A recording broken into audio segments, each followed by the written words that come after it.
كان يا مكان يا سعد إكرام ولا يحلى الكلام إلا بذكر النبي عليه الصلاة والسلام. كان في زمان في حارة هادية في أطراف المدينة، كان في ولد اسمه سيف عنده 14 سنة، عايش هو ومامته.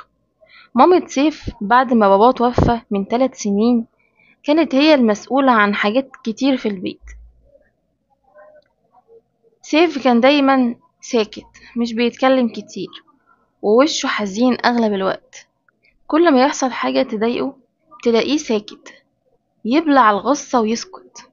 ما كانش بيشتكي من الفقر ولا من تعبه ولا من الكلام اللي بيسمعه من بعض الناس اللي بيتريقوا عليه عشان هدومه مبقعة أو الجزمة بتاعته مقطوعة. بس في يوم حصل اللي فاض بيه الكيل. سيف كان شاطر جدا، وكان بيسهر على الشمعة يذاكر عشان الكهرباء دايما بتقطع في منطقته في آخر السنة.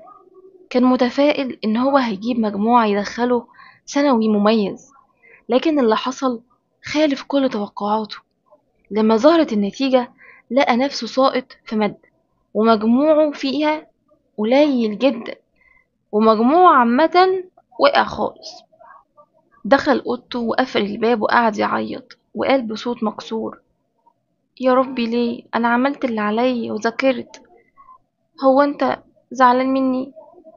وسط ما هو بيعيط افتكر جملة مامته اللي كانت دايما تقولها له: احمد ربنا في كل وقت وفي كل حال، لأن ربنا اسمه الحميد، يعني محمود في كل شيء، حتى اللي احنا مش فاهمينه، حتى في الأوقات الصعبة اللي زي دي. ساعتها مسح دموعه، وبدل ما يبدأ يكمل في اللي كان هيقوله ويسأل ليه وهو مش فاهم أو ينهار، قال بصوت مكسور: الحمد لله، يمكن في حاجة أنا مش شايفها دلوقتي. سيف اضطر يشتغل في ورشة ميكانيكا عشان يساعد مامته. كان بيشتغل من الصبح للمغرب، وطبعا هدومه بتتوسخ وبيشيل حاجات تقيلة وإيديه بتوجعه جدا. في مرة اتكهرب، مرة اتخبط في عينيه، ومرة وقع من فوق عربية. ومع كل ده كل الناس كانت بتقوله: حرام عليك يا ابني نفسك، الشغلانة ديت مش هتساعد. وكان هو يرد يقول: الحمد لله، يمكن الشغل ده فيه خير كبير مش باين دلوقتي.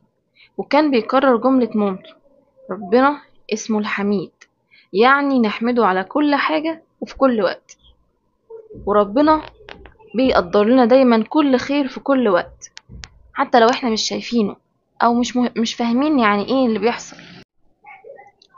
في يوم صاحب الورشة تعب فجأة ومجاش الشغل، وسيف اضطر يدير الشغل بداله. وفي اليوم ده دخل عليهم راجل كبير في السن عربيته خربانة خالص. انبهر بإخلاص سيف وأدبه وأمانته، وإن هو شاطر جدا جدا رغم إن هو صغير في السن. في آخر اليوم سأل سيف: أنت بتشتغل هنا؟ فقال له: آه. أيوة يا حاج، يعني لحد ما ربنا يفرجها. قال له: طيب لو قلتلك تعالى اشتغل عندي في معرض العربيات بتاعتي، وهديك 3 أضعاف اللي انت بتاخده هنا، وهنمضي عقد، توافق؟ سيف سكت ودموعه نزلت من غير ما يقول ولا كلمة، بس قال جوه نفسه: يا رب، قد ايه انت كريم جدا، فعلا انت الحميد. انا استحقيت الحمد على اللي وجعني، عشان طلعت هتحضر لي حاجة احسن من اللي كنت بحلم بيها. سيف بدأ حياة جديدة، دخل مدرسة صناعية جنب شغله الجديد، اتعلم بسرعة وبدأ يحوش وساعد مامته، وبقى بيضحك ومبتسم وراضي. هو كان كده كده راضي، بس بقى راضي أكتر. وكل ما حد يقوله ازاي ده حصل يقوله: أنا دايما كنت بقول اسم الله الحميد. أمي ربنا يديها الصحة علمتني إن الاسم ده جميل قوي، وإن احنا لازم نحمد ربنا على كل حاجة وفي كل وقت، في الوقت الصعب وفي الوقت الحلو، في الأوقات اللي بنخسر فيها كل حاجة، وكمان في الأوقات اللي بنكسب فيها حاجات. كده كده الحاجات اللي بتجيلنا دي من عند ربنا، والحاجات اللي بتروح بتروح وربنا بيدينا غيرها. يعني لا دي موجودة دايما معانا ولا دي موجودة دايما معانا، فاحنا هنزعل ليه؟ ربنا خد مننا حاجة النهاردة، بيدينا حاجات أحلى منها بكرة لما يشوفنا راضيين وبنحمده وبنشكره، ومش بنقوله ليه. ما ينفعش نقوله ليه. ربنا عارف الخير فين لينا. ربنا شايف اللي احنا مش شايفينه، وسامع اللي احنا مش سامعينه. ربنا بيبدل من حال لحال في ثانية. ربنا اسمه الحميد. مش كل وجع معناه ان ربنا نسيك. اوقات بيكون بيجهز لك حاجة كبيرة واعظم. الحمد في وقت الضيق بيقربك من الفرج. اسم الله الحميد بيعلمنا نرضى ونثق ونحمد حتى في اللي احنا مش فاهمينه. سيف كان عنده صاحب اسمه آدم. كانوا مع بعض من ابتدائي، بيذاكروا سوا ويضحكوا سوا، وكان بيعتبره أخوه التاني. لكن بعد ما سيف سقط في الامتحانات وآدم نجح، دخل مدرسة تانية، بدأ يتغير وبقى بيتريق على سيف قدام الناس في الشارع ويقول لهم اللي بيذاكر على نور شمعة أكيد هينور مستقبله في الورش. الكلام وجع سيف جدا، بس مسك نفسه ومردش، ورجع البيت وهو شايل الهم. أول ما مامته شافته قال لها وهو بيعيط: ماما، هو أنا وحش؟ هو أنا استاهل حاجة كده؟ هو أنا استاهل إنه يتريقوا عليا؟ قالت له وهي بتمسح دموعه: يا حبيبي، في ناس ربنا بيبعدهم عننا في الوقت الصح، حتى لو كانوا عشرة عمر. احمد ربنا، اسمه الحميد. بيبعد عنك الناس اللي وجودهم كان هيأذيك أكتر ما يفيدك. فسيف سكت، وجواه قال: الحمد لله، يمكن ده خير وأنا مش شايفه دلوقتي. في يوم كان سيف راجع من الشغل متأخر، وماشي في شارع ضلمة، وفجأة سمع صوت صريخ، ولقى بنته صغيرة بتجري من راجل غريب بيجري وراها. سيف نط نطة أسد، وفضل يزعق بأعلى صوته لحد ما الناس خرجت من بيوتها، والراجل جري بسرعة واختفى. بنت فضلت تعيط وتقول: أنا كنت هضيع يا عم وانت أنقذتني. بعدها بكام يوم مامتها جت تشكر سيف في المعرض، وقالت له: انت مش بس أنقذت بنتي، ده انت كأنك رجعتلي روحي. سيف وقتها بص للسما وقال: يا رب، أنا كنت فاكر إن حياتي ملهاش معنى، طلع ليها معنى كبير قوي عندك.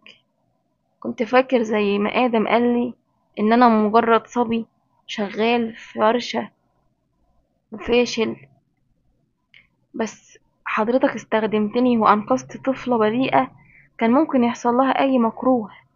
أول ما خلص كلامه قال: الحمد لله، اسمك الحميد وتستحق الحمد على كل شيء. بعد سنة ونص من الشغل والستر والتعب، المعرض اللي بيشتغل فيه سيف افتتح فرع جديد، والمدير اختاره يكون مسؤول الفرع الجديد. معاه فريق كامل وراتب ضعف اللي هو كان بياخده كمان. وفي أول يوم له كمان كمدير، عمل اجتماع صغير للفريق وقال لهم: أنا مش هنا علشان أقول لكم إن أنا أحسن منكم، أنا هنا علشان أقول لكم إن الصبر بيجيب نتيجة، وإنك لما تحمد ربنا، ربنا هيكرمك أضعاف أضعاف اللي كنت بتحلم بيه، لأن ربنا اسمه الحميد، ومهما حصل في حياتك احمده حتى لو كان في عز وجعك. مامة سيف بعد كل ده كانت واقفة بتصلي، وسيف دخل عليها وهي بتدعي وتقول: يا رب، زي ما علمتني أحمدك في الوجع، علمني أحمدك في الفرج. وسيف وقف جنبها وقال: يا أمي، أنا اتعلمت إن اللي بيحمد ربنا، ربنا عمره ما بيخذله. مش كل تعب نهايته خيبة، ممكن يكون تمهيد لفتح كبير. الصحبة مش دايما بتبقى كويسة. أحيانا في ناس بيكون وجودهم جنبنا مؤذي، وإن ربنا لما بيبعدهم عننا بيبعدهم لأنه شايف جواهم شر لينا، أو سمع جواهم حاجة وحشة لينا. اسم الله الحميد بيعلمنا نعيش في سلام حتى وسط الألم، ونشوف النعمة في كل لحظة حتى لو كانت حزينة. جايز جدا الحاجة اللي احنا مش شايفينها خير يكون هو ده الخير بعينه. ممكن يعدي الوقت ونفهم ده، ممكن يعدي وقت كبير كمان وما نفهمش، بس لازم نكون متأكدين ان ربنا بيعمل لنا الخير. ساعات بنقدر نشوف ده وساعات ما بنقدرش، بس ده بيرجع للبصيرة بتاعت كل واحد فينا. في ناس عندها بصيرة كبيرة قوي بتخليها حتى لو كانت في حرب، حتى لو كانت في حرب وبتحارب بعزم ما فيها وبكل قوتها وكل أسلحتها وبكل جيشها، وبعد كل ده تخسر الحرب على أتفه سبب.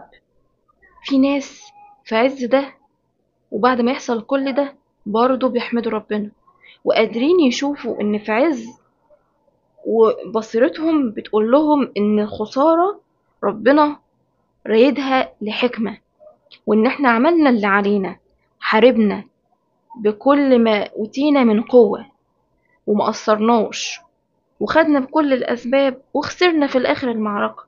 يبقى نسكت ونحمد ربنا ونعرف ونتأكد ان ربنا في اللحظة دي شايل لنا تعويض كبير جدا، وده فعلا حصل زمان في معارك كتير.